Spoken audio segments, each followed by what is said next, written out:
تو ہم نے اصل میں تقویٰ کا مطلب غلط لیا ہوا تھا، جس کی وجہ سے ہمیں یہ کنفیوژن پیدا ہو رہی تھی کہ یار وہ علیحدہ چیز ہے اور یہ علیحدہ چیز ہے۔ صابرین بھی یہاں پہ آ گیا، متقین بھی آ گیا، دو مسئلے تو حل ہو گئے۔ اب کیا رہ گیا جی؟ اب رہ گیا صابرین، متقین، محسنین، احسان کرنے والے۔ ہل جزاء الاحسان الا الاحسان۔ اور احسان والے کیا کہتے ہیں؟ احسان کی تعریف، اس میں ایک حدیث سنائی جاتی ہے کہ جب حضرت جبریل علیہ السلام نے حضور صلی اللہ علیہ وسلم سے پوچھا مل احسان و یا رسول اللہ، یا اللہ کے رسول احسان کیا ہے؟ قال ان تعبد اللہ کانک تراہ فإن لم یکن تراہ فإنہ یراک۔ احسان یہ ہے کہ گویا تم اللہ کی بندگی کر رہے ہو جیسے کہ اسے دیکھ رہے ہو آنکھوں کے سامنے، اور اگر تمہیں یہ کیفیت حاصل نہیں کہ تم اسے دیکھ رہے ہو تو کم از کم یہ کیفیت تو حاصل ہو جائے کہ وہ تمہیں دیکھ رہا ہے۔ دیکھیے، یہ کیفیت حاصل کرنے کے لیے کوئی ارتکاز توجہ کا چاہیے یا نہیں چاہیے؟ کوئی فوکس ہونا چاہیے یا نہیں چاہیے؟ کوئی سوچ کا اس طرف مرتکز ہونا ضروری ہے یا نہیں ہے؟ مجھے بتائیں، محبت کے بغیر یہ ہو سکتا ہے؟ جب اللہ آپ کا محبوب بن جائے تو ہر چیز سے دل اوچاٹ ہو کے تو اس کی طرف آپ کی توجہ ہو جائے گی نا۔ اچھا، دیکھ رہے ہو کا کیا مطلب ہے؟ یہ مطلب نہیں کہ سچ مچ دیکھ لو گے۔ بعض لوگ گمراہ ہوئے ہیں کہ سچ مچ گویا دیکھ رہے ہو۔ گویا دیکھ رہے ہو کا مطلب کیا ہوا؟ دیکھ نہیں سکو گے۔ لیکن جب کسی کو دیکھتے ہوئے عمل کیا جاتا ہے تو اس عمل کے اندر کتنا حسن ہوتا ہے۔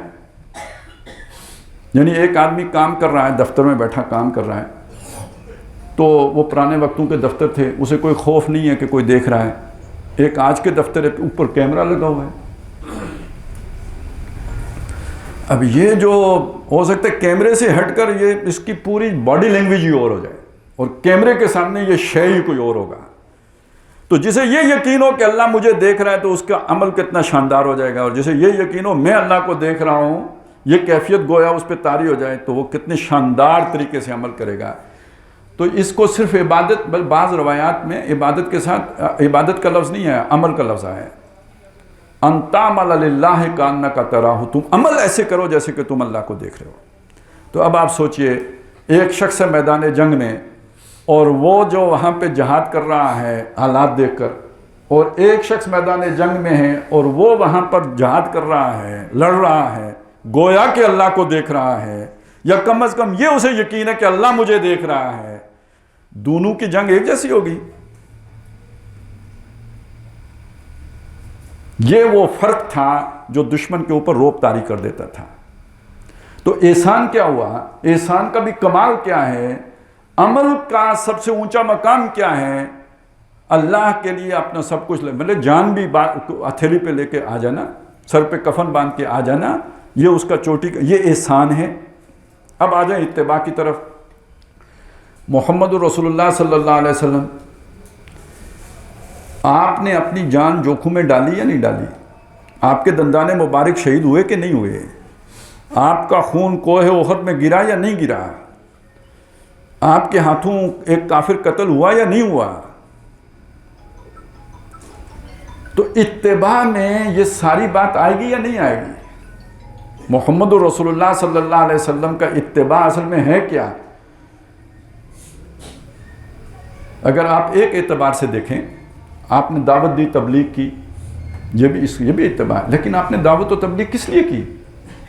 تاکہ اتنے لوگ جمع ہو جائیں جو بنیان مرصوص بنے۔ جب وہ بنیان مرصوص بن گئے، آپ قتال کے فیز میں چلے گئے۔ تو اگر آپ تجزیہ کریں تو آپ کی دعوت و تبلیغ کا بھی منتہائے مقصود اللہ کا دین کا غلبہ تھا، جس کے لیے کہ جنگ کرنی پڑنی تھی، اس کے لیے افراد کار مہیا کرنا تھا، وہ دعوت و تبلیغ کے بغیر مہیا نہیں ہو سکتے تھے۔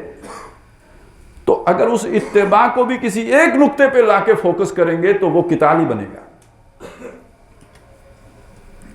لہٰذا اب آپ دیکھیں کہ اتباع محمد رسول اللہ اس کا بھی قتال سے باہر نہیں جا سکتے آپ، وہ شامل ہوگا اس اتباع کے اندر بھی۔ صبر اس کے اندر بھی شامل ہو جائے گا، احسان وہ بھی ادھر آ جائے گا۔ اب کیا بچا؟ جہاں جہاں واللہ یحب الفلانا، اس میں یہ ساری بات آ جائے گی۔ اب یہ جو محبت کے تقاضے پورے کرتا ہے، اس کو اللہ تعالیٰ کج نہیں ہونے دیتا، اس کے دل کو ٹیڑھا نہیں ہونے دیتا، اس کے دل کو غلط رخ پہ نہیں جانے دیتا، اسے تھام کر رکھتا ہے، اسے چلاتا ہے۔ یہاں تک کہ وہ جنت پہنچ کے کہتا ہے الحمدللہ الذی ہدانا لہذا وما کننا، یہ بہت مشکل کام تھا، یہ ہم نہیں کر سکتے تھے، لنہتدی لولا ان ہدانا اللہ، اگر اللہ ہی نے نہ توفیق دی ہوتی تو یہ ہمارے بس میں نہیں تھا، اتنی بڑی بڑی قربانیاں دینا کہاں ممکن تھا، نہیں دے سکتے تھے۔ اب آپ اسے عقلی سطح پہ دیکھ لیجئے، کسی کی محبت میں کامل ہونے کی علامت کیا ہوگی کہ باقی ہر کسی کو آپ اس پر قربان کرنے کے لیے آمادہ ہوں، تو تبھی ثابت ہوگا نا کہ آپ اس کی محبت میں کامل ہیں۔ تو یہی اللہ تعالیٰ دیکھتا ہے۔ اب اس کے مقابلے یہ بہت اہم، اصلی مسئلہ کیا ہوتا ہے؟ اصلی مسئلہ یہ ہوتا ہے کہ ہمیں فطری جبلی محبتیں کچھ ہیں، اولاد سے محبت ہے اللہ نے رکھی ہے، مال سے محبت ہے اللہ نے رکھی ہے، یہ ساری محبتیں ہمارے اندر موجود ہیں۔ سورہ آل عمران میں بتایا انسان کو کیا کیا پسند آتا ہے۔ زُيِّنَ لِلنَّاسِ حُبُّ الشَّهَوَاتِ مِنَ النِّسَاءِ وَالْبَنِينَ وَالْقَنَاطِيرِ الْمُقَنطَرَةِ مِنَ الذَّهَبِ وَالْفِضَّةِ وَالْخَيْلِ الْمُسَوَّمَةِ وَالْأَنْعَامِ وَالْحَرْثِ، یہ چیزیں انسان کو محبوب ہیں۔ اسے عورتوں کی شہوت کی محبت ہے، بیٹوں کی محبت ہے، سونے چاندی کے ڈھیر جمع کرنے کی اس کو محبت ہے، اسی طرح جو ہے نا کھیتی باڑی کی محبت ہے، مال مویشی کی محبت ہے، کاروبار کی محبت، یہ انسان کو کھبا دی گئی ہیں، اس کے اندر یہ چیزیں پیوست کر دی گئی ہیں۔ تو اب امتحان کیا ہے؟ ان سب سے بالا تر محبت اللہ کی ہو جائے۔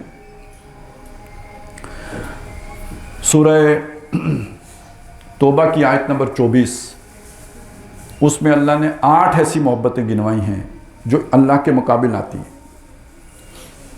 فرمایا قُلْ إِنْ كَانَ آبَاؤُكُمْ وَأَبْنَاؤُكُمْ وَإِخْوَانُكُمْ وَعَشِيرَتُكُمْ وَأَمْوَالٌ اقْتَرَفْتُمُوهَا وَتِجَارَةٌ تَخْشَوْنَ كَسَادَهَا وَمَسَاكِنُ تَرْضَوْنَهَا، اے نبی ان سے کہہ دیجئے اگر تمہیں تمہارے آبا وَأَبْنَاؤُكُمْ تمہارے بیٹے، وَأَزْوَاجُكُمْ اور تمہاری بیویاں یا بیویوں کے لیے ان کے شوہر، وَإِخْوَانُكُمْ تمہارے بھائی بند، وَعَشِيرَتُكُمْ تمہارے رشتہ دار، وَأَمْوَالٌ اقْتَرَفْتُمُوهَا وہ مال جو تم نے محنت سے کمائے ہیں، وَتِجَارَةٌ تَخْشَوْنَ كَسَادَهَا وہ کاروبار کے جس کے تھوڑ لگ جانے کا تمہیں ڈر لگا رہتا ہے، وَمَسَاكِنُ اور وہ مسکن جہاں تم جا کے ٹھہرتے ہو، گھر، تَرْضَوْنَهَا جو تمہیں بہت راس آتے ہیں یا جو تم نے ڈیکوریٹ کیے ہیں، احب الیکم تمہیں محبوب تر ہیں، من اللہ اللہ سے، ورسولہ اللہ کے رسول سے، وجہاد فی سبیلہ اللہ کی راہ میں جہاد کرنے سے۔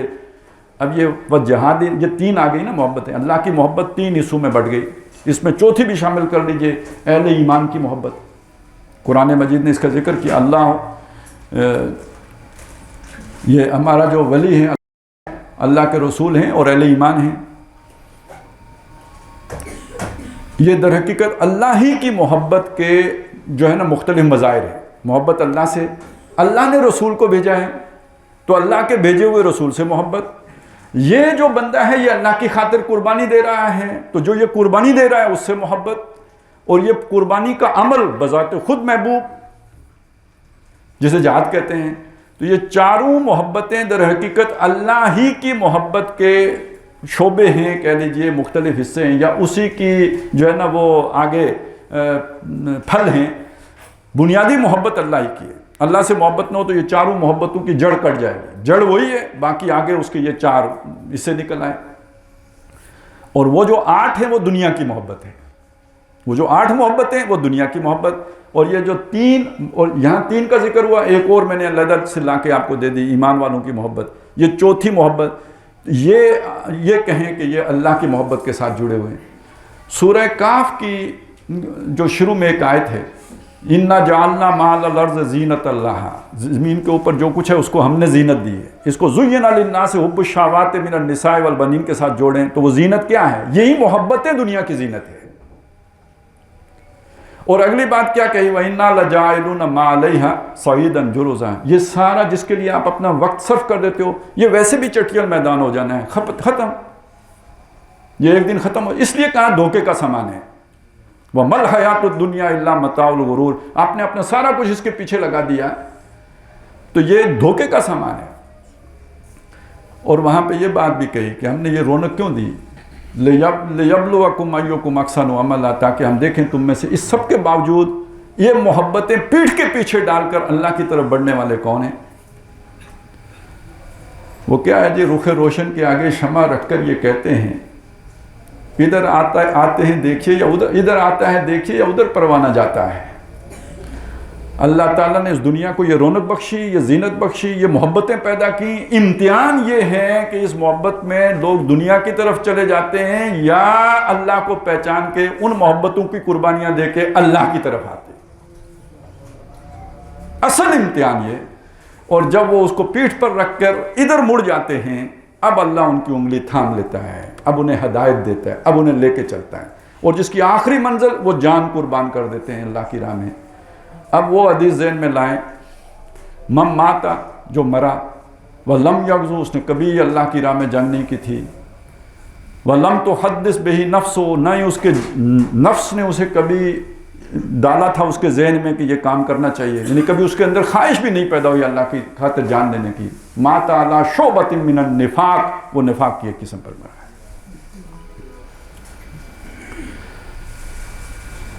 تو اس کا مطلب یہ ہے کہ اصل چیز یہ کہیں اندر ہی ہو رہا ہوتا ہے، ہمیں نہیں نظر آئے گا، یہ اندر ہی ہے۔ اللہ جان رہا ہوتا ہے کہ کس بندے کے اندر اس وقت کیفیت کیا ہے۔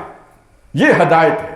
جو اللہ کی محبت کا یا اللہ کا پرستار ہو گیا، وہ اللہ تعالیٰ کا بندہ بن گیا، اور اللہ کو پتہ ہے اب اللہ اسے گمراہ نہیں ہونے دے گا۔ اب اس سے غلطی بھی ہوگی تو اللہ اسے تھام لے گا، اب اس سے بھول چوک سے کوئی جو ہے نا عمل اونچ نیچ ہو گئی، اللہ معاف کر دے گا۔ بنیادی بات یہ ہے، دل کی صفائی کا مطلب یہ ہے، تزکیے کا مطلب یہ ہے، پاک صاف ہونے کا مطلب یہ ہے کہ آپ کے دل سے باقی محبتیں نکل کے اللہ کی محبت میں آپ یکسو ہو گئے، حنیف ہو گئے۔ جس بندے کو یہ کیفیت حاصل ہو گئی، اسے اب خطرہ کیا ہے؟ اسے سب سے بڑا خطرہ یہ ہے کہ کہیں میں اس کیفیت سے محروم نہ ہو جاؤں، یہ دنیا کی محبتیں مجھے اپنی طرف کھینچ نہ لیں واپس۔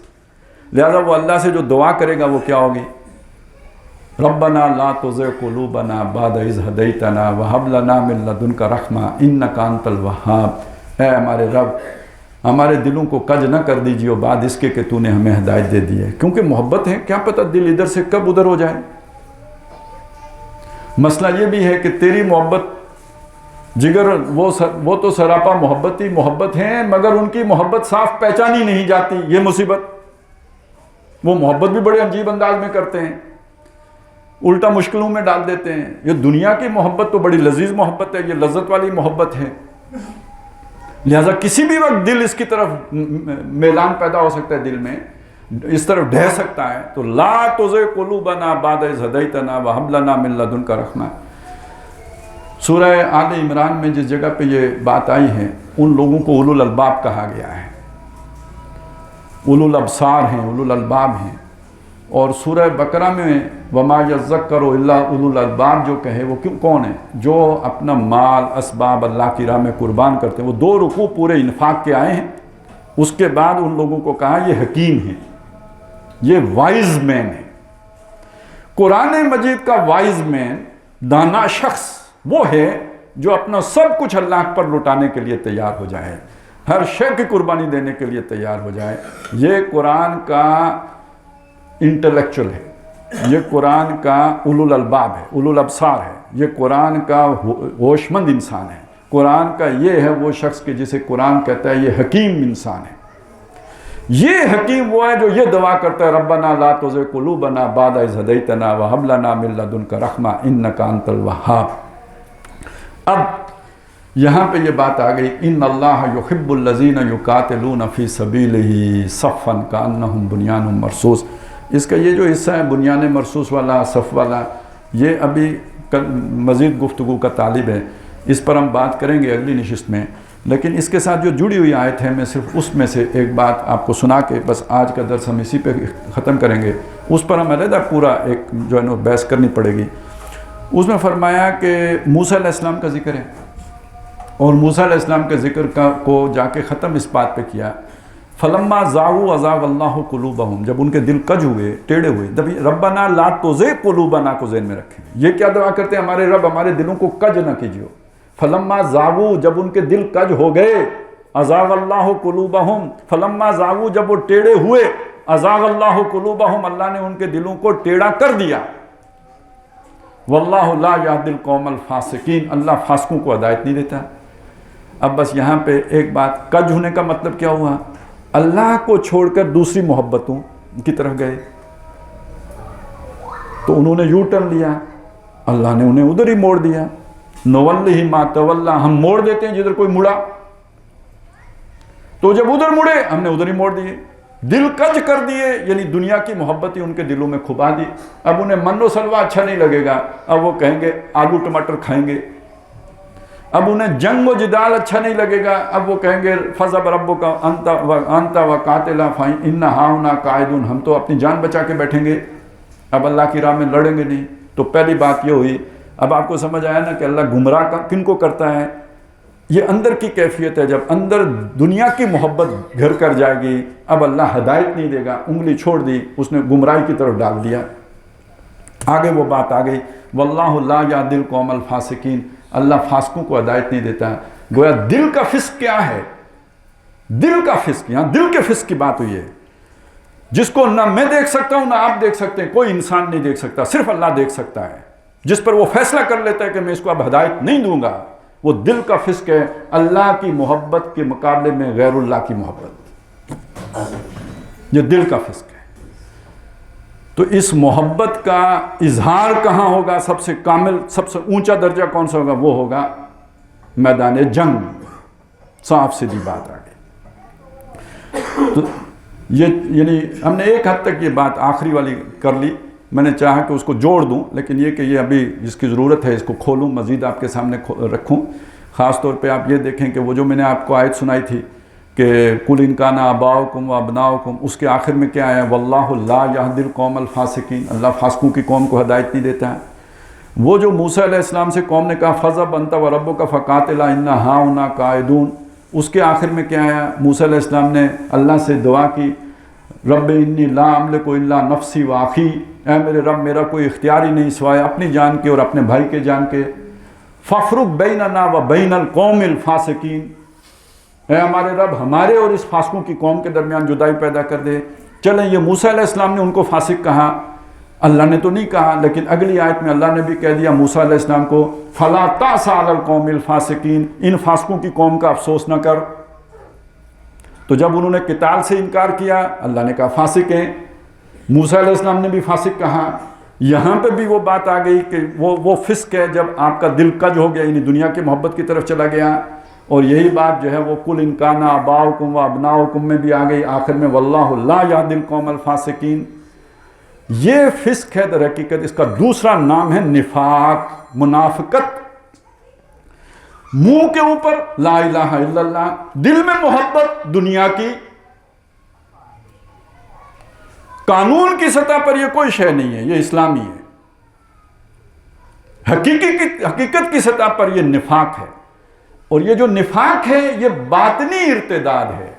ایک مرتد وہ ہوتا ہے جو اعلانیہ کفر کر دیتا ہے، میرا آج سے اسلام سے کوئی تعلق نہیں ہے، میں آج سے یہودی ہوں، کیونکہ یہودی سپر پاور ہیں۔ یا وہ کوئی اعلان کر دیتا ہے میں آج سے عیسائی ہوں کیونکہ مجھے ان کی کوئی جو ہے شادی کرنی ہے۔ یہ اعلانیہ مرتد ہے۔ ایک مرتد وہ ہے جس نے اعلان نہیں کیا مرتد ہونے کا، وہ جو کا تو مسلمان کا مسلمان رہا، دل میں محبت اللہ کی بجائے کسی اور کی پیدا ہو گئی ہے، یہ بھی ارتداد ہے، لیکن یہ ارتداد باطنی ہے، اندرونی ارتداد ہے، اور اس پر یہاں فسق کے لفظ کا اطلاق کیا گیا۔ اور یہ جب ارتداد پیدا ہوتا ہے، ارتداد کا لفظ بنا ہے رد سے، یعنی رد کرنا کسی شے کو، اسی سے یہ جو ارتداد کا مطلب ہوتا ہے کہ کسی شے سے منہ موڑنا۔ آج کل جسے ہم یو ٹرن کہتے ہیں، وہ اللہ سے منہ موڑا اور اس چیز کی طرف جو ہے نا یہ دنیا کی طرف مڑ گیا۔ وہ رخ روشن کے آگے شمع رکھ کر یہ کہتے ہیں بجائے اللہ کی طرف جانے کے وہ دنیا کی طرف موڑ لیا اس نے منہ، جاتے جاتے ادھر مڑ گیا۔ اب یہ ارتداد ہے، یہ باطنی ارتداد ہے۔ اسی کا دوسرا نام کیا ہوا؟ منافقت۔ اور اسی کا تیسرا نام کیا ہے؟ باطنی فسق۔ ایک اعلانیہ فسق ہوتا ہے گناہ کرنا، وہ بڑے گناہ کبیرہ کا ارتکاب کرنا۔ ایک باطنی فسق ہے اللہ کے سوا غیر اللہ کی محبت، اللہ کی محبت پر غالب کر دینا۔ جب یہ ہوتا ہے اب اللہ تعالیٰ جو ہے اس شخص کو ہدایت نہیں دیتا۔ اس کے ساتھ ایک مسئلہ اور جڑا ہوا ہے، اللہ ہدایت نہیں دیتا، اللہ اسے گمراہ کرے گا، تو کیسے پتہ چلے گا کہ یہ گمراہ ہو گیا ہے؟ ایسے امتحانات آئیں گے ان کے اوپر کہ ایک دن وہ دل کی بات اس کی زبان پر آ جائے. ابھی صرف اللہ ہی جانتا ہے. ظاہراً وہ بہت بڑے مولوی صاحب ہیں، بہت بڑے مدرس قرآن ہیں، بہت بڑے مدرس قرآن کے بیٹے ہیں، پتہ نہیں کیا کیا ہیں، بڑے مدذلہ العالیہ وغیرہ وغیرہ سب کچھ ہیں، دامت برکاتہ بھی ہیں. اللہ کو پتہ ہے کہ یہ دامت برکاتہ شرکاتہ نہیں رہے. لوگ بھولے بسرے ان کو دامت برکاتہ سمجھ رہے ہیں نہیں. تو پھر کیا ہوگا؟ پھر کوئی آزمائش آئے گی. پھر مچھلیاں ہفتے کے دن نہیں آیا کریں گی. نہیں، ہفتے ہی کے دن آئیں گی، باقی دن نہیں آئیں گی. تو اگر اللہ سے محبت ہوگی تو کہیں گے بھائی یہ تو اللہ کا دن ہے، ہم بے شک جتنی مچھلیاں بھی آئیں نہیں پکڑیں گے، اللہ کی خاطر دھیان کریں گے. لیکن اگر محبت نہیں ہے تو کہیں گے اچھا جی مفتی اعظم کو ڈھونڈیں، ہفتے کے دن مچھلیاں پکڑنے کا کوئی اسلامی طریقہ ہمیں بتا دیں. تو وہ بتا دیں گے، کہیں گے، وہ بھی سوچیں گے کہ یار پکڑنی تو انہوں نے ہیں ہی، تو حرام طریقے کے بجائے اسلامی طریقے سے پکڑ لیں تو کم از کم گناہ کا کچھ درجہ کم ہو جائے گا. یہ سارے ظاہر پرستے ہیں، وہ باطن والی بات دیکھتے ہی نہیں. یہ ساری آزمائش آئی کیوں؟ وہ اللہ نے پہلے پیر کو بھی آتی تھی، اتوار کو بھی آتی تھی، منگل کو بھی، بدھ جمعرات جمعہ سارے دن آتی تھی. یہ اچانک اللہ نے غائب کیوں کر دی؟ اللہ کو پتا تھا یہ فاسق ہو چکے ہیں، اب اس نے زمانے کو دکھانا تھا یہ فاسق ہیں. انہوں نے کہا لو کرو نا چھٹی، 6 دن کوئی مچھلی نہیں، اب 7ویں دن آئے گی اور پھر سب کو لگ پتا جائے گا کہ یہ وچوں کے مسلمان ہیں. بھائی یہ ہوگا، اس سے پتہ لگ جائے گا سب کو. کوئی غزوہ احد ہوگا، وہ 300 بندے واپس لے کے آ جائے گا. کوئی غزوہ احزاب ہوگا، وہ جو دل کی کیفیت ہے وہ زبان پر آ جائے گی. ما وعدنا اللہ ورسولہ الا غرورا، اللہ اور اس کے رسول نے ہم سے جھوٹے وعدے کیے تھے. وہ جو دل میں تھا زبان پر آ گیا. اللہ کھول دے گا، مرنے سے پہلے اس کی دل کی کیفیت کو کھول دے گا. آزمائش اسی لیے آتی ہے. اس پر اگر ثابت قدم رہے گا، قربانی دے گا، اللہ سے محبت ہے. اور اس پر اگر یو ٹرن مارے گا اعلانیہ بھی، تو اس کا مطلب ہے چھٹی ہو گئی ہے. یہ میں نے اس سے پہلے یہ مضمون کبھی اتنی تفصیل سے بیان نہیں کیا. آج کیوں کیا ہے؟ یہ محض علمی مضمون نہیں ہے. ہمیں صبح و شام ہر ایک کو فیصلہ کرنا ہوگا. یہ اب جو دنیا جہاں آ گئی ہے نا، جو فلسطین میں ہو رہا ہے اور جو اب آگے ہونے جا رہا ہے، وہ جو روایات میں آتے ہیں ایک بندہ صبح مومن ہوگا تو شام کو کافر ہوگا، اور شام کو مومن ہوگا تو صبح کو کافر ہوگا. اب آپ کو سمجھ آئی؟ اعلانیہ کفر نہیں ہو. اس کے سامنے چیلنج آئے گا. وہ یہاں RSS والے آ جائیں اور کہیں بولو، وہ کیا بولتے ہیں جی، وہ کون سا ترانہ پڑھتے ہیں؟ بندے ماترم پڑھو، چھوڑو یہ سورہ فاتحہ. تو میرے مولا تو آسمان پر ہیں، یہ خبیث سر پر آ گئے ہیں، مجھے معاف فرما دے، تھوڑی دیر کے لیے بندے ماترم پڑھنے کی اجازت دے دے، آخر جان بچانی بھی تو فرض ہے. تو ٹھیک ہے، وہ فقہ میں تو گنجائش نکل آئے گی مچھلی پکڑنے کے اسلامی طریقے میں، لیکن یہ کہ اندر کا تو پتہ لگ گیا نا. صبح مومن ہوگا تو شام کو وہ یہ والا کفر ہے. میں نے اس لیے چاہا کہ یہ ذرا کھول کے مضمون آپ کے سامنے رکھ دوں. یہ نہ ہو کہ ہم بھی ہو رہے ہوں اور ہم سمجھیں کہ ابھی نہیں ہوئے. تو ایمان بچانا اب اتنا آسان نہیں ہوگا. یہ ایمان بچانا حضور نے فرمایا ایسا ہوگا جیسے انگارہ ہاتھ میں پکڑنا. اور آپ نے فرمایا ایسا ہوگا، مشکلیں ایسی پڑیں گی کہ کئی دنوں کے لیے بندہ مومن کے کھانے پینے کے لیے کچھ نہیں ہوگا. الحمدللہ اور سبحان اللہ اس کا کھانا پینا ہوگا. اب آپ سوچیں ہم کدھر کھڑے ہیں اور آزمائشیں کون سی آ رہی ہیں. اس لیے میں نے چاہا کہ یہ پھر اب آپ کے سامنے ذرا یہ مضمون کھول کے بیان کر دوں کہ یہ آنے والا دور ایمان کی آزمائش کا بڑا شدید دور ہے. اور وہ آزمائش یہ والی ہونی ہے، جان پہ بننی ہے، مال پہ بننی ہے، کاروبار پہ بننی ہے، نوکری پہ بننی ہے. چھوڑنی پڑے گی، وہ نکال باہر پھینکیں گے اگر وہ داڑھی آپ چھوٹی کر کے سائز کی نہیں کریں گے، موٹی مشین والی، بس اتنی ساری کی گنجائش رہ جائے گی. تو پھر بندہ کیا کرے گا؟ ہر داڑھی کو تو چوپ کے تو نہیں گزارا ہوتا نا، بندہ کہتا ہے نوکری کروں گا تو گزارا ہوگا، تو اللہ تو غفور اور رحیم ہے، بعض بڑا جو ہے نا خبیث اور ذلیل ہے، تو اس لیے میں تجھ سے تو معافی مانگتا ہوں اور اس کی اطاعت کرتا ہوں۔ تو یہ ہے کہ جو دور آنے والا اللہ سے مانگیں۔ اب آپ کو سمجھ آئے گی، ربنا لا تزغ قلوبنا بعد اذ ہدیتنا وہب لنا من لدنک رحمۃ انک انت الوہاب۔ اقول قولی ھذا واستغفر لکم ولسائر المسلمین والمسلمات۔